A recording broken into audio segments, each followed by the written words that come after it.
ಈ ಒಂದು ಕಣ್ಣೀರಿನ ಹಾದಿಯಲ್ಲಿ ಯಾರಿಗೆ ಹೇಳಿಕೊಳ್ಳಾರದ ಸಮಸ್ಯೆ, ಯಾರಿಗಾದ್ರೂ ಹೇಳಿದು ಅವಮಾನ ಪಡಿಸ್ತಾರೆ, ಯಾರಿಗಾದ್ರೂ ಹೇಳಿದ್ರೆ ನಿಂದೆ ಪಡಿಸ್ತಾರೆ, ಯಾರಿಗೆ ಹೇಳ್ಕೊಳ್ಳದ ಸಮಸ್ಯೆಯಲ್ಲಿ ಈ 3ನೇ ಕೀರ್ತನೆ ಹಾಡನ್ನು ಹಾಡ್ತಾ ಹೋಗ್ತಾ ಇದ್ದಾನೆ.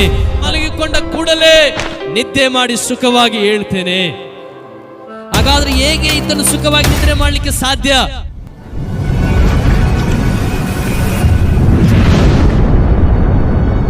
ಇವತ್ತು ನಾನು ಹೇಳುವಂತ ಸಂದೇಶದ ಅಂಶ ಸುಖವಾದ ನಿದ್ರೆ.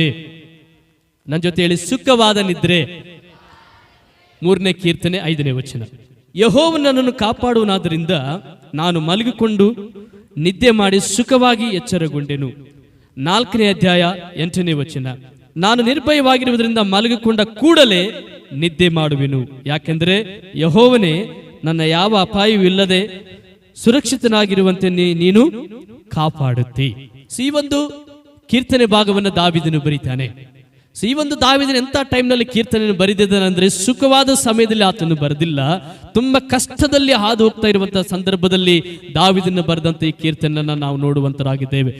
ಸತ್ಯವೇದದಲ್ಲಿ ನಾವು ನೋಡ್ತೇವೆ, ದಾವೀದನು ಇಸ್ರಾಯೇಲರಿಗೆ 2ನೇ ಅರಸ. 1ನೇ ಅರಸ ಸೌಲನಾಗಿದ್ದಾನೆ, 2ನೇ ಅರಸ ದಾವೀದನಾಗಿದ್ದಾನೆ.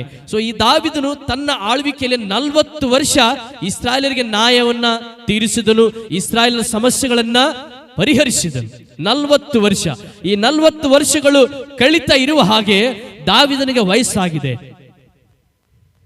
ಈಗ ದಾವೀದನಿಗೆ ವಯಸ್ಸಾದ ನಂತರ ಅಲ್ಲಿ ನಾವು ನೋಡ್ತೇವೆ, ಅಬ್ಷಾಲೋಮನು 2ನೇ ಸಾಮುವೇಲ 15ನೇ ಅಧ್ಯಾಯದಲ್ಲಿ ನಾವು ನೋಡ್ತೇವೆ, ಅಬ್ಷಾಲೋಮನು ತಂದೆಗೆ ಬದಲಾಗಿ ಆತನು ನಾನು ಅರಸನಾಗ್ತೇನೆ, ನನ್ನ ತಂದೆ ಜಾಗದಲ್ಲಿ ನಾನು ಕೂತ್ಕೊಳ್ತೇನೆ, ನನ್ನ ತಂದೆ ಸ್ಥಾನದಲ್ಲಿ ನಾನು ಇರ್ತೀನಿ ಎಂಬುದಾಗಿ ತಂದೆ ಹೇಳುವುದಕ್ಕಿಂತ ಮುಂಚೆನೆ ತಾನೇ ತಂದೆ ಸ್ಥಾನವನ್ನ ಪಡೆದುಕೊಂಡಿದ್ದಾನೆ.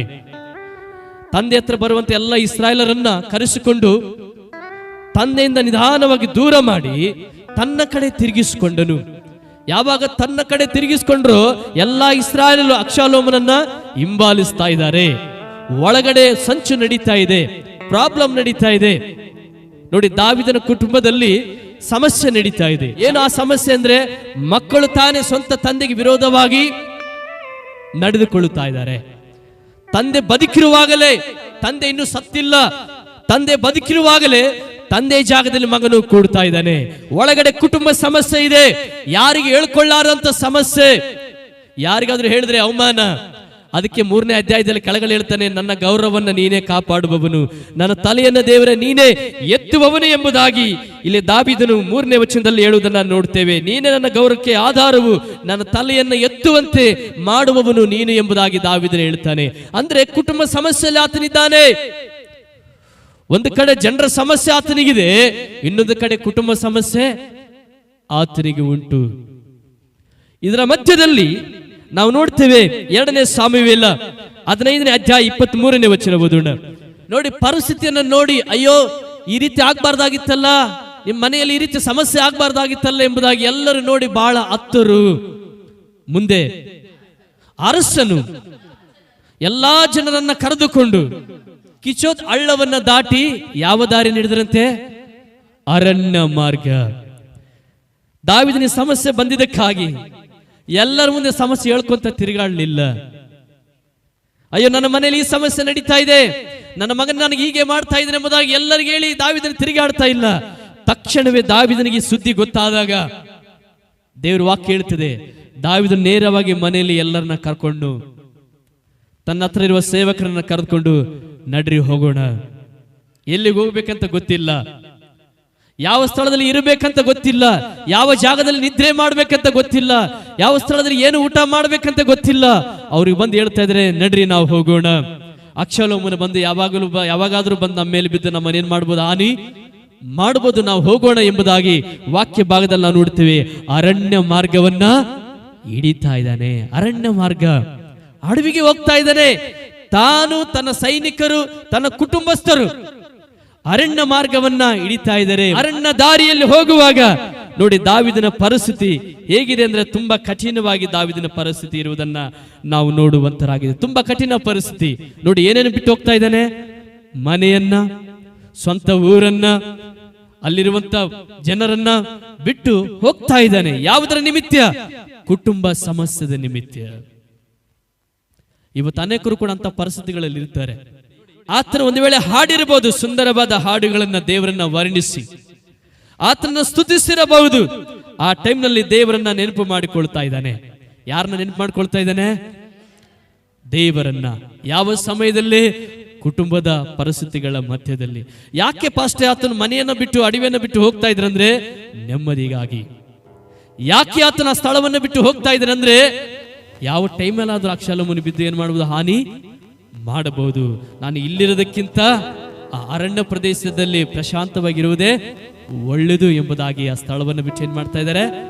ಹೋಗ್ತಾ ಇದ್ದಾನೆ. ಆ ಸ್ಥಳದಲ್ಲಿ ಆತನು ಹೋಗ್ತಾ ಇರುವಾಗ, ಅರಣ್ಯ ಮಾರ್ಗವಾಗಿ ಹೋಗ್ತಾ ಇರುವಾಗ ತನ್ನ ಸೈನಿಕರಿದ್ದಾರೆ, ಆತನಿದ್ದಾನೆ. ಆ ಟೈಮ್ಲಿ ಆತನು ಸುಂದರವಾಗಿ ಹಾಡು ಹಾಡಿರಬಹುದು. ನಿನ್ನ ಮಾತ್ರವೇ ನಾನು ನಂಬಿರುವೆ ಅಯ್ಯ, ನೀನು ಮಾತ್ರವೇ ನನ್ನ ಧೈರ್ಯವು యేసయ్య, ನಿನ್ನ ಮಾತ್ರವೇ ನಾನು ನಂಬಿರುವೆ ಅಯ್ಯ, ನೀನು ಮಾತ್ರವೇ ನನ್ನ ಧೈರ್ಯವು యేసయ్య. ಹೇಳವ, ನಿನ್ನ ಮಾತ್ರವೇ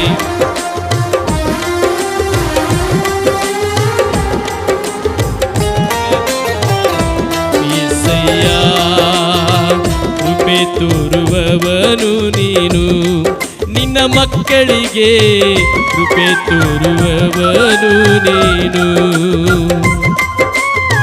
ಕೃಪೆ ತೋರುವವನು ನೀನು, ನಿನ್ನ ಮಕ್ಕಳಿಗೆ ಕೃಪೆ ತೋರುವವನು ನೀನು. ಬಾಧೆಯಲ್ಲಿ, ನೋವಿನಲ್ಲಿ, ಈ ಒಂದು ಕಣ್ಣೀರಿನ ಹಾದಿಯಲ್ಲಿ ಯಾರಿಗೆ ಹೇಳಿಕೊಳ್ಳಾರದ ಸಮಸ್ಯೆ, ಯಾರಿಗಾದ್ರೂ ಹೇಳಿದು ಅವಮಾನ ಪಡಿಸ್ತಾರೆ, ಯಾರಿಗಾದ್ರೂ ಹೇಳಿದ್ರೆ ನಿಂದೆ ಪಡಿಸ್ತಾರೆ, ಯಾರಿಗೆ ಹೇಳ್ಕೊಳ್ಳದ ಸಮಸ್ಯೆಯಲ್ಲಿ ಈ 3ನೇ ಕೀರ್ತನೆ ಹಾಡನ್ನು ಹಾಡ್ತಾ ಹೋಗ್ತಾ ಇದ್ದಾನೆ.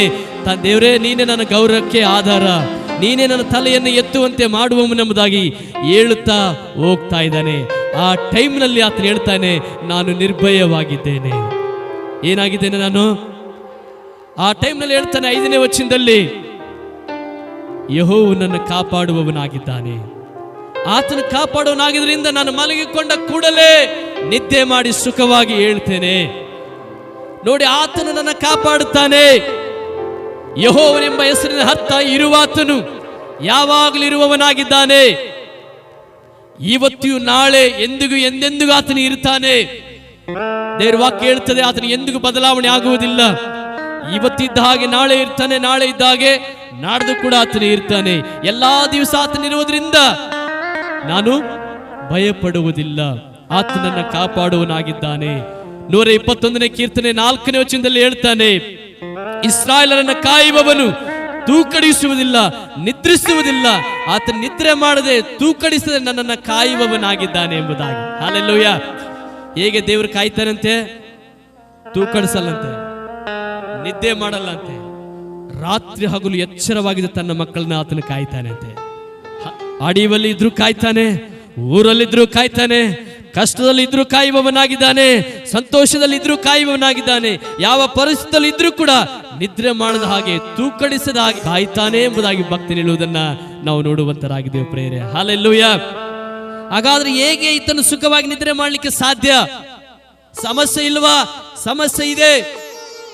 ಕುಟುಂಬ ಸಮಸ್ಯೆ ಇದೆ. ಜನರೆಲ್ಲ ನೋಡುವಾಗ ಅವಮಾನ ಪಡಿಸುವಂತ ವಿಷಯ. ಎಲ್ಲ ಪರಿಸ್ಥಿತಿಗಳನ್ನು ನೋಡಿದ್ರೆ ಆತನು ಎಷ್ಟು ಚಿಂತೆ ಮಾಡಬೇಕು. ಈ ಸ್ಥಳದ ಎಷ್ಟು ಜನ ಕುಟುಂಬ ಪರಿಸ್ಥಿತಿಗಳಿಂದ ಚಿಂತೆ ಮಾಡ್ತಾ ಇದ್ದೀರಾ?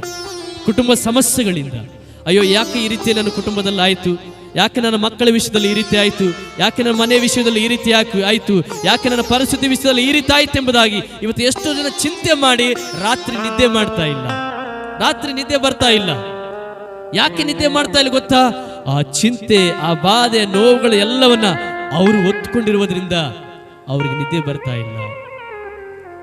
ಅದಕ್ಕೆ ದಾವೀದನು ಹೇಳ್ತಾನೆ, ನನ್ನನ್ನು ದೇವರು ಕಾಯುವವನಾಗಿದ್ದಾನೆ, ನನ್ನ ದೇವರು ಕಾಪಾಡುವವನಾಗಿದ್ದಾನೆ. 4ನೇ ಅಧ್ಯಾಯ 8ನೇ ವಚನದಲ್ಲಿ ಹೇಳ್ತಾನೆ, ನಾನು ನಿರ್ಭಯವಾಗಿದ್ದೇನೆ, ನನಗೆ ಯಾವ ಭಯ ಇಲ್ಲ. ಅದಕ್ಕೆ ನಾನು ಮಲಗಿಕೊಂಡ ಕೂಡಲೇ ನಾನು ನಿದ್ದೆ ಮಾಡ್ತೇನೆ. ಹೃದಯದಲ್ಲಿ ಭಯ ಇರುವ ನಿದ್ದೆ ಮಾಡಕ್ಕಾಗಲ್ಲ. ಯಾರ ಹೃದಯದಲ್ಲಿ ಭಯ ಇರ್ತರೋ ಅವ್ರು ರಾತ್ರಿ ನಿದ್ದೆ ಮಾಡಕ್ಕಾಗಲ್ಲ. ನೋಡಿ, ಭಕ್ತನ ಹೇಳ್ತಾನೆ, ನನಗೆ ಭಯ ಇಲ್ಲ. ಅಡವಿಯಲ್ಲಿದ್ದಾನೆ, ಅರಣ್ಯ ಪ್ರದೇಶದಲ್ಲಿದ್ದಾನೆ. ಅಲ್ಲಿ ಹಾವುಗಳಿದೆ, ಚೇಳುಗಳಿದೆ, ಕಠಿಣವಾದ ಮೃಗಗಳು, ಪ್ರಾಣಿಗಳಿದೆ, ಅನೇಕ ಪರಿಸ್ಥಿತಿಗಳ ಮಧ್ಯದಲ್ಲಿದೆ. ಅದರ ಮಧ್ಯದಲ್ಲಿ ಹೇಳ್ತಾನೆ ಆತನನ್ನು ಕಾಪಾಡುವನಾಗಿದ್ದಾನೆ. ಎರಡದಾಗಿ ಹೇಳ್ತಾನೆ ನನಗೆ ಯಾವ ಭಯ ಇಲ್ಲ. ನಿಜ ನೋಡೋದಾದ್ರೆ ಬಹಳ ಭಯ ಇರಬೇಕು ಆತಗೆ. ಈ ಕುಟುಂಬ ಸಮಸ್ಯೆ ಮೂಲಕವಾಗಿ ಆತನ ಚಿಂತೆ ಮಾಡಬೇಕಾಗಿತ್ತು. ಇನ್ನೊಂದು ಮಾತು ಹೇಳ್ಬೇಕಾದ್ರೆ ಹುಚ್ಚನಾಗಿ ತಿರುಗಬೇಕಾಗಿತ್ತು. ಅಂತ ಪರಿಸ್ಥಿತಿಯಲ್ಲಿ ದಾವೀದನು ಹೇಳ್ತಾನೆ ನಾನು ನಿರ್ಭಯವಾಗಿದೆ, ನನಗೆ ಭಯ ಇಲ್ಲ. ಯಾಕಂದ್ರೆ ನನ್ನನ್ನು ಕಾಯುವವನು, ನನ್ನನ್ನು ನೋಡುವವನು, ತೂಕಡಿಸದೆ ನಿದ್ರಿಸದೆ ನನ್ನ ನೋಡುವಂತ ಕಾಯುವವನಿರುವುದರಿಂದ ನಾನು ಮಲಗಿಕೊಂಡ ಕೂಡಲೇ ಸುಖವಾಗಿ ನಿದ್ರೆ ಮಾಡ್ತೀನಂತೆ. ಹಲ್ಲೆಲೂಯಾ. ನೋಡಿ 4ನೇದು 8ನೇ ವಚನ ಓದ್ರಿ. ಅದೇ ಕೀರ್ತನೆ 4ನೇದು 8ನೇ ವಚನ. ನಾನು ನಿರ್ಭಯವಾಗಿರುವುದರಿಂದ ಮಲಗಿಕೊಂಡು ಹೇಳಿ ಒಂದು ಸಾರಿ, ಕೂಡಲೇ ಜೋರಾಗಿ ನನ್ನ ಜೊತೆ ಹೇಳಿ, ಕೂಡಲೇ, ಆವಾಗನೇ, ಅದೇ ಸಮಯ ನಿದ್ದೆ ಮಾಡ್ತೇನೆ. ಇವತ್ತು ಬಹಳ ದಿನ ಮಲ್ಕೊಂಡು ಕೂಡಲೇ ನಿದ್ದೆ ಬರಲ್ಲ. ಈ ಕಡೆ ಉಳ್ಳಾಡ್ತಾರೆ, ಆ ಕಡೆ ಉಳ್ಳಾಡ್ತಾರೆ, ಈ ಕಡೆ ಉಳ್ಳಾಡ್ತಾರೆ, ಅದು ಯೋಚನೆ ಮಾಡ್ತಾರೆ, ಇದು ಯೋಚನೆ ಮಾಡ್ತಾರೆ, ಆಮೇಲೆ ಲಾಸ್ಟಿಗೆ 4 ಅಥವಾ 5 ಗಂಟೆಗೆ ನಿದ್ದೆ ಬರ್ತದೆ. ಆದ್ರೆ ದಾವೀದನು ಹೇಳ್ತಾರೆ ಗೊತ್ತಾ, ಮಲ್ಕೊಂಡ ಕೂಡಲೇ ನಿದ್ದೆ ಮಾಡ್ತೇನೆ. ಕಾರಣ ಒಂದೇ, ನಾನು ನಿರ್ಭಯವಾಗಿದ್ದೇನೆ. ಏನಾಗಿದ್ದೇನೆ? ನಾನು ನಿರ್ಭಯವಾಗಿದೆ. ಯಾವುದಕ್ಕೂ ನಾನು ಭಯ ಪಡ್ತಾ ಇಲ್ಲ. ಯಾಕಂದ್ರೆ ನನ್ನ ಕರೆದಾತನು ನಂಬಿಗಸ್ತನಾಗಿದ್ದಾನೆ. ಕುರಿಗಳನ್ನು ಕಾಯುವನ್ನು ನನ್ನ ಎಳೆದುಕೊಂಡು ರಾಜನಾಗಿ ಮಾಡಿದ, ಇಸ್ರಾಯೇಲ್ ಜನರಲ್ಲಿ ಎಲ್ಲರನ್ನ ನನ್ನ ಕೈಯಲ್ಲಿ ಕೊಟ್ಟ ಆತನನ್ನು ಕರೆದಿದ್ದಾನೆ, ಆತನನ್ನು ಆರಿಸಿಕೊಂಡಿದ್ದಾನೆ. ಅದಕ್ಕೆ ಯಾವ ಭಯ ನನಗೆ ಇಲ್ಲ. ಆತನು ತನ್ನ ಮಕ್ಕಳಿಗೆ ಅವಮಾನ ಪಡಿಸುವುದಿಲ್ಲ, ತನ್ನ ಮಕ್ಕಳ ತಲೆಯನ್ನು ಬಾಗಿಸುವಂತೆ ಆತನು ಮಾಡುವುದಿಲ್ಲ. ಎಷ್ಟು ಸಮಸ್ಯೆಗಳು ಬಂದರೂ ಕೂಡ ದೇವರು ನನ್ನ ಜೊತೆ ಇದ್ದಾರೆ ಎಂಬುದಾಗಿ ಧೈರ್ಯವಾಗಿ ಆತನು ಇದ್ದಾನೆ. ಹಲ್ಲೆಲೂಯಾ. ಇವತ್ತು ದೇವರ ಮಕ್ಕಳಾಗಿರುವಂತ ನಾವುಗಳು ಯಾವುದೇ ಪರಿಸ್ಥಿತಿಗಳಲ್ಲಿ ನಾವಿದ್ರು, ಎಂತ ಪರಿಸ್ಥಿತಿಯಲ್ಲಿ ಇದ್ರೂ ಕೂಡ ಧೈರ್ಯವಾಗಿರ್ಬೇಕು. ಫಸ್ಟ್ ಏನ್ ಧೈರ್ಯವಾಗಿರ್ಬೇಕು? ನೀನು ನಂಬಿದ ದೇವರು ದೊಡ್ಡವನಾಗಿದ್ದಾನೆ. ನಿನ್ನನ್ನು ತೂಕಡಿಸದೆ ನಿದ್ರಿಸದೆ ಎಲ್ಲ ಸ್ಥಿತಿಗಳನ್ನು ಆತನು ನೋಡುವವನಾಗಿದ್ದಾನೆ. ಹಲ್ಲೆಲೂಯಾ. ಫಸ್ಟ್ ನನ್ನ ಕುಟುಂಬದಲ್ಲಿ ತುಂಬಾ ಸಮಸ್ಯೆ ಇದೆ, ಹೇಗೆ ನಾನು ನಿದ್ರೆ ಮಾಡಕ್ಕಾಗುತ್ತೆ, ಹೇಗೆ ನಾನು ನಿದ್ರಿಸಕ್ಕಾಗುತ್ತೆ ಎಂಬುದಾಗಿ ಯೋಚನೆ ಮಾಡ್ತೀಯಾ? ದಾವೀದನಿಗೆ ಎಷ್ಟು ಕುಟುಂಬ ಸಮಸ್ಯೆ ಗೊತ್ತಾ? ತುಂಬಾ ಅವಮಾನಕರವಾದಂತ ವಿಷಯ. ಅಂತ ಸಮಯದಲ್ಲಿ ದಾವೀದನು ಹೇಳ್ತಾನೆ ನನಗೆ ಭಯ ಇಲ್ಲ. ಪರಿಸ್ಥಿತಿಗಳನ್ನು ದೇವರು ಸರಿ ಮಾಡ್ತಾನೆ, ಪರಿಸ್ಥಿತಿಗಳನ್ನು ದೇವರು ಸರಿ ಮಾಡ್ತಾನೆ. ನಾನು ಸುಖವಾಗಿ ನಿದ್ರೆ ಮಾಡ್ತೇನೆ. ಕಾರಣ ನನ್ನ ಭರವಸೆ, ನನ್ನ ನಂಬಿಕೆ, ನನ್ನ ವಿಶ್ವಾಸ ದೇವರಾಗಿದ್ದಾನೆ ಎಂಬುದಾಗಿ. ಹಲ್ಲೆಲೂಯಾ. ಇವತ್ತು ನೀವು ಸುಖವಾಗಿ ಮನೆಯಲ್ಲಿ ನಿದ್ರೆ ಮಾಡಬೇಕಾದ್ರೆ ನಿಮ್ಮ ನಂಬಿಕೆ ದೇವರಲ್ಲಿ ಇರಬೇಕು, ನಿಮ್ಮ ಭರವಸೆ ದೇವರಲ್ಲಿ ಇರಬೇಕು. ಏನೇ ಸಮಸ್ಯೆ ಇದ್ರೂ ಕೂಡ ದೇವರು ಸರಿ ಮಾಡ್ತಾನೆ ಅನ್ನೋ ಭರವಸೆ ದೇವರ ಮೇಲೆ ಇರಬೇಕು. ದಯಮಾಡಿ ಯಾರು ಹೇಳ್ಕೊಂತ ಹೋಗ್ಬೇಡ್ರಿ, ದೇವರಿದ್ದಾನೆ, ದೇವರಿದ್ದಾನೆ, ದೇವರಿದ್ದಾನೆ, ದೇವರೆಲ್ಲ ಮಾಡ್ತಾನೆ ಹೇಳ್ಬೇಡ್ರಿ ಬಾಯಿಂದ. ಹೃದಯದಲ್ಲಿ ನಂಬಿರಿ ಬಲವಾಗಿ. ಹೃದಯದಲ್ಲಿ ನಂಬಿದ್ರೆ ಕಾರ್ಯ ಆಗುತ್ತೆ. ನೋಡಿ ದಾವೀದನು ಯಾರು ಹೇಳ್ಕೊಂತ ಹೋಗಲಿಲ್ಲ, ಅರಣ್ಯ ಹೋಗುವಾಗ ಹೇಳ್ತಾ ಇದ್ದ, ಕೃಪೆ ತೋರುವವನು ನೀನು, ನಿನ್ನ ಮಕ್ಕಳಿಗೆ ಕೃಪೆ ತೋರುವವನು ನೀನು, ನಿನ್ನ ಮಾತ್ರವೇ ನಾ ನಂಬಿರುವೆ ಅಯ್ಯ, ನೀನು ಮಾತ್ರವೇ ನನ್ನ ಧೈರ್ಯವು ಏಸಯ್ಯ. ಎಲ್ಲ ಪರಿಸ್ಥಿತಿಗಳು ಅಷ್ಟು ಧೈರ್ಯ, ಅಷ್ಟು ಬಲ. ಯಾಕೆಂದ್ರೆ ದೇವರು ನನ್ನ ಸಂಗಡ ಇದ್ದಾನೆ. ನಾನು ಎಲ್ಲಿ ಹೋದ್ರೂ ದೇವರು ನನ್ನನ್ನು ಕೈ ಬಿಡುವುದಿಲ್ಲ. ಅದಕ್ಕೆ ನಾವು ನಿರ್ಭಯವಾಗಿರಬೇಕಾಗಿದೆ. ನಾವು ಯಾವಾಗಲೂ ನಮ್ಮ ಹೃದಯದಲ್ಲಿ ಬಡಿತದಲ್ಲಿ ಇರಬೇಕು, ನಾನು ನಂಬಿರುವ ದೇವರು ದೊಡ್ಡವನಾಗಿದ್ದಾನೆ. ಪಕ್ಕದವರಿಗೆ ಹೇಳಿ, ನಾನು ನಂಬಿರುವ ದೇವರು ದೊಡ್ಡವನಾಗಿದ್ದಾನೆ. ಆತನನ್ನ ಕೈ ಬಿಡುವುದಿಲ್ಲ, ಆತನನ್ನು ತೊರೆಯುವುದಿಲ್ಲ, ಒಂದು ಕ್ಷಣ ಕೂಡ ನನ್ನನ್ನು ಬಿಡುವುದಿಲ್ಲ. ನನ್ನನ್ನು ಕರೆದ ದೇವರು, ನನ್ನ ಆರಿಸಿಕೊಂಡ ದೇವರು, ನನ್ನನ್ನು ಸಭೆಯಲ್ಲಿ ಇಟ್ಟ ದೇವರು, ತನ್ನ ಮಗನಾಗಿ ಸ್ವೀಕರಿಸಿದ ದೇವರು ಒಂದು ದಿನ ಕೂಡ ನನ್ನನ್ನು ಕಾಯದೆ, ನನ್ನನ್ನು ನೋಡದೆ ನಿದ್ರಿಸುವುದಿಲ್ಲ. ಎಲ್ಲಾ ದಿವಸ ನನ್ನ ನೋಡುವನಾಗಿದ್ದಾನೆ. ಹಲ್ಲೆಲೂಯಾ. ಕುಟುಂಬ ಸಮಸ್ಯೆಯಲ್ಲಿ ದಾವೀದನು ನಿರ್ಭಯವಾಗಿ ನಿದ್ದೆ ಮಾಡ್ತಾ ಇದ್ದಾನೆ. ಗಮನಿಸಿ, ಪ್ರತಿಯೊಬ್ಬರಿಗೂ ಕುಟುಂಬ ಸಮಸ್ಯೆಗಳಿದೆ. ಪ್ರತಿಯೊಬ್ಬರು ಕೂಡ ಕುಟುಂಬ ಸಮಸ್ಯೆಗಳು ಇದ್ದೇ ಇರುತ್ತವೆ. ಅದರ ಮಧ್ಯದಲ್ಲಿ ಚಿಂತೆ ಮಾಡುವುದಲ್ಲ, ಅದರ ಮಧ್ಯದಲ್ಲಿ ದೇವರಿದ್ದಾರೆ ಅಂತ ಭರವಸೆಯಲ್ಲಿ ಮುಂದೆ ಹೋಗಬೇಕು. ಆಮೆನ್. ಎಷ್ಟು ಜನ ಈ ಸ್ಥಳದ ಕುಟುಂಬ ಸಮಸ್ಯೆ ನಿಮಿತ್ತ ಚಿಂತೆ ಮಾಡ್ತಾ ಇದ್ರಿ? ನಿಮ್ಮ ಬಲಗನ್ನ ಮೇಲಕ್ಕೆ ಎತ್ತಿರಿ. ಹೌದು ಸ್ಪಷ್ಟ, ನಾನು ಕುಟುಂಬ ಸಮಸ್ಯೆಗಳನ್ನ ಚಿಂತೆ ಮಾಡ್ತಾ ಇದ್ದೀನಿ. ನನ್ನ ಮಕ್ಕಳ ವಿಷಯದಲ್ಲಿ, ನನ್ನ ಕುಟುಂಬ ಸಮಸ್ಯೆಗಳ ವಿಷಯದಲ್ಲಿ, ನನ್ನ ಸಾಲದ ವಿಷಯದಲ್ಲಿ ಎಂಬುದಾಗಿ ಎಷ್ಟು ಜನ ಚಿಂತೆ ಮಾಡ್ತಾ ಇದ್ದೀರಿ? ಕುಟುಂಬ ಸಮಸ್ಯೆ ವಿಷಯ ನಿಮ್ಮ ಬಲಗನ್ನ ಮೇಲಕ್ಕೆ ಎತ್ತಿ. ಹಾಲೆಲೂಯಾ. ಇರುವ ಸ್ಥಳದಲ್ಲಿ ಹೇಳಿ, ಸ್ವಾಮಿ ನಿನ್ನ ಮೇಲೆ ನಾನು ಚಿಂತಿಸುವುದಿಲ್ಲಪ್ಪ, ಇನ್ನ ಮೇಲೆ ನಾನು ಚಿಂತಿಸುವುದಿಲ್ಲ. ಅಯ್ಯ, ಕುಟುಂಬದ ಪರಿಸ್ಥಿತಿಗಳು ಏನಿದ್ರು ಚಿಂತೆ ಮಾಡುವುದಿಲ್ಲ. ನೀನು ಕರೆದ ದೇವರು, ನೀನು ಆರಿಸಿಕೊಂಡ ದೇವರು ಸ್ವಾಮಿ. ನನ್ನ ಭರವಸೆ ನಿನ್ನಲ್ಲಿ ಕರ್ತನೆ. Lord we thank you Lord. ದೇವರು, ಇನ್ನ ಮೇಲೆ ಕರ್ತನೆ ನಾನು ಚಿಂತಿಸುವುದಿಲ್ಲ ಎಂಬುದಾಗಿ ನನ್ನ ಕುಟುಂಬದ ಪರಿಸ್ಥಿತಿಯನ್ನು ಸರಿ ಮಾಡುವ ದೇವರು. Thank you. ಎಲ್ಲ ಮಹಿಮೆ ನಿಮಿತ್ತವಾಗಲಿ ಯೇಸುವಿನ ನಾಮದಲ್ಲಿ. Amen, amen, amen, amen, amen. Mark 4:38. ಯೇಸು ಸ್ವಾಮಿ ತನ್ನ ಶಿಷ್ಯರು ದೋಣಿಯಲ್ಲಿ ಪ್ರಯಾಣ ಮಾಡ್ತಾ ಇದ್ದಾರೆ.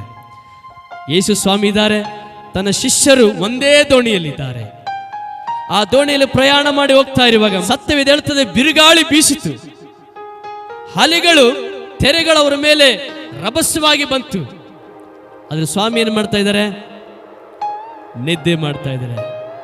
ಡೋಂಟ್ ಕೇರ್, ಯಾವುದೇನು ಮಾಡಕ್ಕಾಗಲ್ಲ, ಸುಖವಾಗಿ ನಿದ್ರೆ ಮಾಡ್ತಾ ಇದ್ದಾನೆ. ಶಿಷ್ಯರೇನು ಮಾಡ್ತಾ ಇದ್ದಾರೆ? ಭಯಭ್ರಂತಸ್ಥರಾಗಿದ್ದಾರೆ. ಅಯ್ಯೋ, ನಾವು ಮುಳುಗಿ ಹೋಗ್ತೇವೆ, ನಾವು ಸತ್ತು ಹೋಗ್ತೇವೆ, ಇವತ್ತೇ ನಮ್ದು ಲಾಸ್ಟ್ ದಿನ, ಈ ಸಮುದ್ರದಲ್ಲೇ ನಾವು ಸಾಹಿತ್ಯ ಎಂಬುದು ಭಯದಿಂದ ಅಲ್ಲ ಕಲ್ಲೋಲವಾಗಿ ಕಿರಿಚುತ್ತಾ ಇದ್ದಾರೆ. ಆದ್ರೆ ಸ್ವಾಮಿ ಮಾತ್ರ ನಿದ್ರಿಸ್ತಾ ಇದ್ದಾರೆ. ಗಮನಿಸಿ, ಯಾರಲ್ಲಿ ಒಂದು ಬಲವಾದ ವಿಶ್ವಾಸ ಇರ್ತದೋ, ಯಾರಲ್ಲಿ ಪರಿಸ್ಥಿತಿಗಳು ಬರುವಾಗ ದೇವರು ಸರಿಪಡಿಸ್ತಾನೆ ಎಂಬುವಂತ ಬಲವಾದ ವಿಶ್ವಾಸ ಇರ್ತದೋ, ಅವ್ರು ಯಾವ ಪರಿಸ್ಥಿತಿ ಬಂದರೂ ಭಯಪಡಲ್ಲ. ಸ್ವಾಮಿ ಯಾಕೆ ಅಷ್ಟು ನಿದ್ದೆ ಮಾಡ್ತಾ ಇದ್ದಾನೆ ಗೊತ್ತಾ? ಆತನಿಗೂ ಗೊತ್ತು. ಅದಕ್ಕೆ ಯಾವಾಗಲೂ ಆತ ಹೇಳ್ತಾ ಇದ್ದಾನೆ, ನಾನು ಒಬ್ಬಂಟಿಗನಲ್ಲ, ತಂದೆ ನನ್ನ ಸಂಗಡ ಇದ್ದಾನೆ. ಆತನ ಎದ್ದ ತಕ್ಷಣ ತನ್ನ ಕೈಯನ್ನು ಚಾಚಿ ಹೇಳಿದ್ರು, ಮೊರಗಬೇಡ, ಶಾಂತವಾಗು. ತಕ್ಷಣವೇ ಎದ್ದಿರುವ ಎಲ್ಲ ಬಿರುಗಾಳಿ ಏನಾಯ್ತು?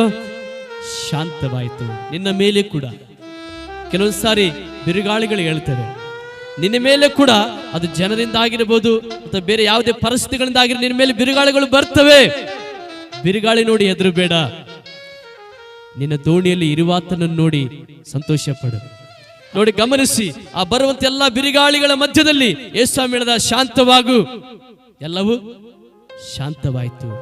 ತಕ್ಷಣ ಅವರು ಆಶ್ಚರ್ಯಗೊಂಡ್ರು. ಅಯ್ಯೋ, ನಾವು ಇಷ್ಟು ಭಯಪಟ್ಟಿವ, ಸಮಸ್ಯೆ ಏನಾಗ್ತದೆ ಏನೆಂಬುದಾಗಿ. ಇದನ್ನು ಶಾಂತವಾಗಿ ಒಂದು ಮಾತು ಹೇಳಿದ ತಕ್ಷಣ ಎಲ್ಲ ಏನಾಯ್ತು? ಶಾಂತವಾಯಿತು. ಗಮನಿಸಿ, ನಿನ್ನ ಮೇಲೆ ಪರಿಸ್ಥಿತಿಗಳು ದಿಢಿಲ್ಲಂತ ಬರುವಾಗ, ದಿಢಿಲ್ಲಂತ ನಿನ್ನ ಮೇಲೆ ಎದ್ದು ಬರುವಾಗ, ಆವಾಗ ಒಂದೇ ಒಂದು ವಿಶ್ವಾಸ ನಮಗಿರಬೇಕು, ಕರ್ತನು ನಮ್ಮ ಸಂಗಡ ಇದ್ದಾನೆ. ನೋಡಿ, ಶಿಷ್ಯರು ಮರೆತರು, ನಮ್ಮ ಜೊತೆ ಯೇಸು ಇದ್ದಾನಂತ ಮರೆತು ಬಿಟ್ರು ಅವರು. ಕೆಲವು ಸಾರಿ ನಾವು ಮರಿತೀವಿ, ನಮ್ಮ ಜೊತೆ ಯೇಸು ಇದ್ದಾನಂತ ಮರಿತೀವಿ. ಮರೆತಾಗನೇ ನಮಗೆ ಬರುವಂತ ಒಂದು ಭಯ ಇರುವಂತದ್ದಾಗಿದೆ. ಈ ವಾಕ್ಯ ಭಾಗದಲ್ಲಿ ನಾವು ನೋಡ್ತೇವೆ, ಅವರು ಭಯಭ್ರಾಂತರಾದ್ರು, ಆದ್ರೆ ಸ್ವಾಮಿ ನಿದ್ದೆ ಮಾಡ್ತಾ ಇದ್ದಾನೆ. ಸುಖವಾದ ನಿದ್ರೆ. ನೋಡಿ, ಎಂತ ನಿದ್ರೆ ಅಂದ್ರೆ, ಬಿರುಗಾಳಿ ಬಂದು ಏನೆಲ್ಲ ಆದ್ರೂ ಕೂಡ ನಿದ್ರೆ ಆತನು ಮಾಡ್ತಾ ಇದ್ದಾನೆ. ಕೆಲವೊಂದ್ಸಾರಿ ನಾವು ಹೇಳ್ಬೋದು, ಫಸ್ಟ್ ನಾವು ಚಿಂತೆ ಮಾಡಿಲ್ಲ, ನಾವು ಯೋಚನೆ ಮಾಡಿಲ್ಲ ಅಂದ್ರೆ ಯಾರು ಮಾಡ್ತಾರೆ? ನಮ್ಮ ಸಮಸ್ಯೆಗಾಗಿ, ನಮ್ಮ ಕುಟುಂಬಕ್ಕಾಗಿ, ನಮ್ಮ ಮೇಲೆ ಬರುವಂತ ಸಮಸ್ಯೆಗಳಿಗಾಗಿ ನಾವು ಚಿಂತೆ ಮಾಡಲಿಲ್ಲ, ನಾವು ಯೋಚನೆ ಮಾಡಿಲ್ಲ ಅಂದ್ರೆ ಮತ್ತೆ ಯಾರು ಮಾಡ್ತಾರೆ? ಮಾಡುವನೊಬ್ಬ ಆತನಿದ್ದಾನೆ. ಅದಕ್ಕೆ ಪೇತ್ರನು ಬರೀತಾನೆ, ನಿಮ್ಮ ಚಿಂತೆ ಎಲ್ಲವನ್ನ ಆತನ ಮೇಲೆ ಹಾಕಿರಿ. ಒಂದಲ್ಲ ಎರಡಲ್ಲ, ಎಲ್ಲಾ ಚಿಂತೆ, ಅದು ಮಕ್ಕಳ ಚಿಂತೆ ಆಗಿರ್ಬೋದು, ಕುಟುಂಬದ ಚಿಂತೆ ಆಗಿರ್ಬೋದು, ಕೆಲಸದ ಚಿಂತೆ ಆಗಿರ್ಬೋದು, ಬೇರೆ ಯಾವುದೇ ಆಗಿರ್ಬೋದು, ಇವೆಲ್ಲವನ್ನ ಸ್ವಾಮಿ ಮೇಲೆ ಹಾಕುವಾಗ ನಿನಗೇನು ಸಿಗ್ತದೆ? ಸುಖವಾದ ನಿದ್ರೆ. ಹೇಳಿ ಪಕ್ಕದವರಿಗೆ, ಸುಖವಾದ ನಿದ್ರೆ. ಆಮೆನ್. ನಾವು ಸುಖವಾದ ನಿದ್ರೆ ಮಾಡಬೇಕಾದ್ರೆ ಒಂದೇ ಒಂದು, ನಿರ್ಭಯವಾಗಿರಬೇಕು. ದಾವೀದ ಏನ್ ಹೇಳ್ತಾ ಇದ್ರೆ, ನಾನು ನಿರ್ಭಯವಾಗಿದ್ದೇನೆ. ಪರಿಸ್ಥಿತಿಗಳು ನೋಡುವಾಗ ಕಠಿಣವಾಗಿ ಕಾಣ್ತವೆ, ಪರಿಸ್ಥಿತಿಗಳು ನೋಡುವಾಗ ಏನು ಮಾಡಬೇಕೆಂಬುದಾಗಿ ತಿಳಿಯುವುದಿಲ್ಲ. ಆದ್ರೆ ದಾವೀದನು ಹೇಳ್ತಾನೆ, ನಾನು ನಿರ್ಭಯವಾಗಿ ಇದ್ದೇನೆ. ಅದಕ್ಕೆ ಹೇಳ್ತಾನೆ, ಮಲಗಿಕೊಂಡ ಕೂಡಲೇ ಸುಖವಾಗಿ ನಾನು ಏನ್ ಮಾಡ್ತೇನೆ? ನಿದ್ರೆ ಮಾಡ್ತೇನೆ. ಮತ್ತೆ ನಾವು ಮೂರನೇದಾಗಿ ನಾವು ನೋಡ್ತೀವಿ, ಅಪೊಸ್ತಲರ ಕೃತ್ಯ 12ನೇ ಅಧ್ಯಾಯ 6ನೇ ವಚನ. ಅಲ್ಲಿ ನೋಡಿ, ಪರಿಸ್ಥಿತಿಗಳ ಮಧ್ಯದಲ್ಲಿ ಅಲ್ಲಿ ಹೇಗೆ ನಿದ್ದೆ ಮಾಡ್ತಾ ಇದ್ದಾರೆ.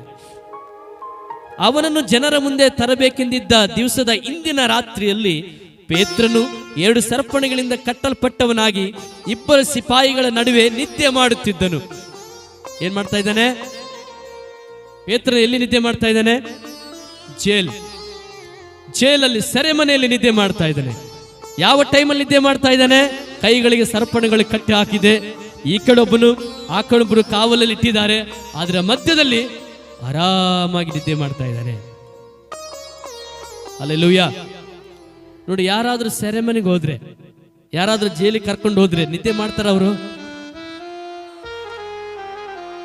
ಯಾರಾದ್ರೂ ಒಬ್ರು ಜೈಲಿಗೆ ಹೋದ್ರಪ್ಪ, ಜೈಲಿಗೆ ಹೋದ ದಿವಸ ಬೆಳಗ್ಗೆ ಕರ್ಕೊಂಡು ಹೋಗಿದ್ರಂತ ತಿಳ್ಕೊಳ್ಳೋಣ. ರಾತ್ರಿ ಟೈಮಲ್ಲಿ ಅವ್ರು ನಿದ್ದೆ ಮಾಡ್ತಾರಾ? ನಿದ್ದೆ ಮಾಡ್ತಾರಾ? ಮಾಡಲ್ವಾ? ಯಾಕೆ ಮಾಡಲ್ಲ? ಎಲ್ಲ ಭಯ ಅವ್ರಲ್ಲಿ ಬರ್ತದೆ. ಅಯ್ಯೋ, ಯಾಕೆ ನಾನು ಬಂದೆ? ಅಯ್ಯೋ, ಇಲ್ಲಿಂದ ನಾನು ಹೇಗೆ ಹೊರಗೆ ಹೋಗ್ಬೇಕು? ಯಾರು ನನ್ನ ಹೊರಗಡೆ ತರ್ತಾರೆ? ಯಾವಾಗ ನಾನು ಇದರಿಂದ ಹೊರಗಡೆ ಹೋಗ್ತೀನಿ ಎಂಬ ಒಂದು ಭಯ, ಚಿಂತೆ, ಕಳವಳ ಆವಡಿಸ್ಕೊಳ್ಳೋದ್ರಿಂದ ಅವ್ರು ನಿದ್ದೆ ಮಾಡಲ್ಲ. ಆದ್ರೆ ಈ ಅಪ್ಪ ನಿದ್ದೆ ಮಾಡ್ತಾ ಇದ್ದಾನೆ. ಏನ್ ಮಾಡ್ತಾ ಇದ್ದಾನೆ? ನಿದ್ದೆ ಮಾಡ್ತಾರೆ. ಯಾಕೆ ನಿದ್ದೆ ಗೊತ್ತಾ? ಕೃಪೆ ತೋರುವವನು ನೀನು, ನಿನ್ನ ಮಕ್ಕಳಿಗೆ ಕೃಪೆ ತೋರುವವನು ನೀನು. ಪೇತ್ರನಿಗೆ ಸರಿಯಾಗಿ ಗೊತ್ತು, ನಾನು ದೇವರ ಸೇವೆ ಮಾಡ್ತಾ ಇದ್ದೇನೆ, ದೇವರ ಸೇವೆಯನ್ನು ಮಾಡ್ತಾ ಆತ ಸೇವೆ ನಿಮಿತ್ತ ಈ ಸ್ಥಳಕ್ಕೆ ನಾನು ಬಂದಿದ್ದೇನೆ. ನನಗೆ ಸರಪಣಿ ಕಟ್ಟಾಕಿದ್ದು ನಿಜ, ಈ ಸ್ಥಳಕ್ಕೆ ತಂದಿದ್ದು ನಿಜ. ಆದ್ರೆ ಇದರ ಬಗ್ಗೆ ಚಿಂತೆ ಮಾಡೋದು, ಈ ಕಟ್ಟಡಗಳ ಬಗ್ಗೆ ನಾನು ಚಿಂತೆ ಮಾಡುವುದು, ಅದು ನನ್ನ ಕೆಲಸವಲ್ಲ, ಅದು ದೇವರ ಕೆಲಸವಾಗಿದೆ. ಹಲ್ಲೆಲೂಯಾ. ನಿನಗೆ ಕಟ್ಟಿರುವಂತ ಬಂಧನಗಳು, ನಿನಗೆ ಕಟ್ಟಿರುವಂತ ಸಮಸ್ಯೆಗಳ ಬಂಧನಗಳು, ಅದು ಯಾವುದೇ ಬಂಧನೆ ಆಗಿರಬಹುದು, ಆ ಬಂಧನ ಬಗ್ಗೆ ಚಿಂತೆ ಮಾಡುವುದು ನೀನಲ್ಲ, ನೀನು ದೇವರ ಚಿಂತೆ ಮಾಡುವನಾಗಿದ್ದಾನೆ. ಹಲ್ಲೆಲೂಯಾ. ಇವತ್ತು ಬಹಳ ಜನ ಪಾಸ್ಟರ್ ನನಗೆ ಅವರು ಅದು ಮಾಡಿಸಿದ್ದಾರೆ, ಪಾಸ್ಟರ್ ನನಗೆ ಇವರು ಮಾಡಿಸಿದ್ದಾರೆ, ಅವರು ಮಾಡಿಸಿದ್ದಾರೆ, ಅವ್ರು ಹಾಗೆ ಮಾಡಿದ್ದಾರೆ, ಇವರು ಹೀಗೆ ಮಾಡಿದ್ದಾರೆ. ನಿಜ, ಮಾಡಿದ್ದು ನಿಜ, ಆ ರೀತಿ ಜನರು ಮಾಡುವುದು ನಿಜ. ಆದ್ರೆ ಎಲ್ಲ ಕಟ್ಟಡಗಳ ನೋಡ್ಕೊಳ್ಳೋದು ಕೆಲಸ ನಿಂದಲ್ಲ. ಯಾರ ಕೆಲಸ? ದೇವರ ಕೆಲಸ. ಪೇತ್ರನ ಅಂದ್ಕೊಂಡ, ನನಗೆ ಹಾಕಲ್ಪಟ್ಟ ಈ ಸೆರೆಮನೆ, ನನಗೆ ಹಾಕಲ್ಪಟ್ಟದ್ದು ಈ ಬೇಡಿಗಳು, ಈ ಸ್ಥಳದಲ್ಲಿ ನನಗೆ ಹಾಕಿರುವಂತ ಎಲ್ಲ ಬಂಧನಗಳು, ಇದರ ಬಗ್ಗೆ ನಾನು ಚಿಂತೆ ಮಾಡದಲ್ಲ. ಅಪ್ಪ ಮುಂಚೆನೆ ಹೇಳಿದಾನೆ, ನಿಮ್ಮ ಚಿಂತೆ ಎಲ್ಲ ನನ್ನ ಮೇಲೆ ಹಾಕ್ರಿ ಅಂತ. ನಾನು ಆತನ ಮೇಲೆ ಹಾಕ್ತೇನೆ, ಆರಾಮಾಗಿ ನಾನು ನಿದ್ದೆ ಮಾಡ್ತೇನೆ ಅಂತ ನಿದ್ದೆ ಮಾಡ. ಹಲ್ಲೆಲೂಯಾ. ಈ ಕಡೊಬ್ಬ ಮಲ್ಕೊಂಡಿದ್ದಾನೆ, ಆ ಕಡೊಬ್ಬರು ಮಲ್ಕೊಂಡಿದ್ದಾನೆ, ಆರಾಮಾಗಿ ಇಬ್ಬರ ಮಧ್ಯದಲ್ಲಿ ಏನ್ ಮಾಡ್ತಾ ಇದ್ದಾನೆ? ಚಿಂತೆ ಮಾಡ್ತಾ ಇದ್ದಾನೆ. ದೇವರು ಆತನ ನಿರ್ಭಯವನ್ನ ನೋಡ್ದ, ಆತನ ಆರಾಮಾಗಿ ನಿದ್ದೆ ಮಾಡ್ದ ದೇವ್ರು ನೋಡ್ದ. ತನ್ನ ದೂತನಿಗೆ ಕಳಿಸಿದ ಆ ಸ್ಥಳದಲ್ಲಿ, ಅಲ್ಲಿಂದ ಹೊರಗಡೆ ತೆಗೆದುಕೊಂಡು ಬಂದ. ಆಮೆನ್. ಗಮನಿಸಿ, ನೀನು ಸಂತೋಷವಾಗಿರುವುದು, ನೀನು ನಿದ್ದೆ ಸುಖವಾಗಿ ನಿದ್ದೆ ಮಾಡುವುದು ದೇವರಿಗೆ ಇಷ್ಟವಾಗಿದೆ. ನೋಡಿ, ನೀನು ಚಿಂತೆ ಮಾಡೋದು ದೇವ್ರಿಗೆ ಇಷ್ಟ ಅಲ್ಲ, ನೀನು ನಿದ್ದೆಯನ್ನ ಹಾಳು ಮಾಡಿಕೊಳ್ಳೋದು ದೇವರಿಗೆ ಇಷ್ಟ ಇಲ್ಲ. ಯಾವಾಗ ನಿನ್ನ ಭರವಸೆ, ನಿನ್ನ ವಿಶ್ವಾಸ ಕರ್ತನ ಮೇಲೆ ಹಾಕಿ ಸುಖವಾಗಿ ನಿದ್ರೆ ಮಾಡುವುದೇ ದೇವರಿಗೆ ಇಷ್ಟವಾಗಿದೆ. ಹಲ್ಲೆಲೂಯಾ. ಪೇತ್ರನು ಸುಖವಾಗಿ ನಿದ್ದೆ ಮಾಡ್ತಾ ಇದ್ದಾನೆ, ಹಾಗಾಗಿ ಯಾವ ಭಯ ಇಲ್ಲದೆ ಸಂಪೂರ್ಣವಾದ ನಿದ್ದೆಯನ್ನ ಮಾಡ್ತಾ ಇದ್ದಾನೆ. ಗಮನಿಸಿ, ನಿನ್ನ ಪರಿಸ್ಥಿತಿ ಏನೇ ಆಗಿರಬಹುದು, ದಾವೀದನಂತ ಕುಟುಂಬ ಸಮಸ್ಯೆ ನಿನಗಿರಬಹುದು, ಅಥವಾ ಹೊರಗಡೆಯಿಂದಿರುವಂತಹ ಬಂಧನಗಳು ನಿನಗಿರಬಹುದು, ಅಥವಾ ನಿನ್ನ ಮೇಲೆ ಎದ್ದಿರೋ ಬಿರುಗಾಳಿಗಳು, ಸಮಸ್ಯೆ ಎಂಬ ಬಿರುಗಾಳೆ, ನಿಂದೆಗಳೆಂಬ ಬಿರುಗಾಳೆ ನಿನ್ನ ಮೇಲೆ ಎದ್ದಿರುವಂತ ಬಿರುಗಾಳಿಯಾಗಿರಬಹುದು. ಅದು ಏನಾದರೂ ಕೂಡ ನಿರ್ಭಯವಾಗಿ ಕರ್ತನಿದ್ದಾನೆ, ನನ್ನನಾತನು ಕೈ ಬಿಡುವುದಿಲ್ಲ, ನನ್ನನಾತ ನಡೆಸ್ತಾನೆ, ಇವುಗಳಿಂದ ಕರ್ತನ ಹೊರಗಡೆ ತರ್ತಾರೆ ಎಂಬುದಾಗಿ ಒಳಗಡೆ ಬಲವಾದ ವಿಶ್ವಾಸದಿಂದ ನೀನು ಸುಖವಾಗಿ ನಿದ್ರೆ ಮಾಡುವುದಾದರೆ ಖಂಡಿತವಾಗಿ ಅದರ ತಕ್ಕಾಗೆ ಕರ್ತನನ್ನು ಬಿಡಿಸಿ ನಿನಗೆ ಸಹಾಯವನ್ನ ಮಾಡುವನಾಗಿದ್ದಾನೆ. ಇರುವ ಸ್ಥಳದಲ್ಲಿ ಎದ್ದಿಂಚಿಕೊಳ್ಳೋಣ. ನೀನು ಯಾವುದೇ ಪರಿಸ್ಥಿತಿಯಲ್ಲಿ ನೀನು ಇರಬಹುದು. ದಾವೀದನ ಕುಟುಂಬ ಸಮಸ್ಯೆಯಲ್ಲಿದ್ದ, ಶಿಷ್ಯರು ಬಿರುಗಾಳಿ ಶಿಷ್ಯರ ಮೇಲೆ ಬಂತು, ಇದ್ದಕ್ಕಿದ್ದಾಗೆ ಸಮಸ್ಯೆ ಶಿಷ್ಯರಿಗೆ ಬಂತು. ಪೇತ್ರನು ಸೇವೆ ಮಾಡ್ತಾ ಮಾಡ್ತಾ ಇರುವಾಗಲೇ ತಕ್ಷಣವೇ ಸೆರೆಮನೆಗೆ ಆತನು ಹೋದನು. ಅಲ್ಲಿ ಎಲ್ಲ ವಾತಾವರಣ ಎಲ್ಲ ತುಂಬಾ ಗಂಭೀರವಾಗಿದೆ, ಹೊರಗಡೆ ಕಾಲಿಡಕ್ ಕೂಡ ಆಗ್ತಾ ಇಲ್ಲ. ಅಂತ ವಾತಾವರಣ ಮಧ್ಯದಲ್ಲಿ, ಅಂತ ಬಂಧನಗಳ ಮಧ್ಯದಲ್ಲಿ ಸುಖವಾಗಿ ನಿದ್ರೆ ಮಾಡ್ತಾ ಇದ್ದಾನೆ. ದಾವೀದನು ಕುಟುಂಬದ ಅವಮಾನದ ಪರಿಸ್ಥಿತಿಗಳಲ್ಲಿ ಸುಖವಾಗಿ ನಿದ್ರೆ ಮಾಡ್ತಾ ಇದ್ದಾನೆ. ಮಲಗಿಕೊಂಡ ಕೂಡಲೇ ನಾನು ನಿದ್ದೆ ಮಾಡ್ತೇನೆ, ಕಾರಣ ನಾನು ನಿರ್ಭಯವಾಗಿದ್ದೇನೆ, ಯಾವ ಭಯ ನನಗಿಲ್ಲ. ಯಾಕಂದ್ರೆ ಯಾವ ಹಾನಿ ಯಾವುದು ಕೂಡ ನನಗೆ ಮಾಡಕ್ಕಾಗಲ್ಲ. ದೇವರು ನನ್ನ ಸಂಗಡ ಇದ್ದಾನೆ. ನನ್ನ ತಲೆಯನ್ನು ಎತ್ತುವಂತೆ ಮಾಡುವವನಿದ್ದಾನೆ. ಯಾಕಂದ್ರೆ ಆತನನ್ನು ಕರೆದಿದ್ದಾನೆ, ಆತನನ್ನು ಆರಿಸಿಕೊಂಡಿದ್ದಾನೆ, ಆತನೇ ನನ್ನ ನಿಲ್ಲಿಸಿದ್ದು, ಆತನೇ ನನ್ನ ಗುಣ ಮಾಡಿದ್ದು, ಆತನೇ ನನ್ನ ಸೇವೆಗೆ ಕರೆದಿದ್ದು, ಆತನನ್ನು ನಡೆಸುವವನಾಗಿದ್ದಾನೆ ಎಂಬುದಾಗಿ ಯಾವಾಗ ನಂಬಿದನೋ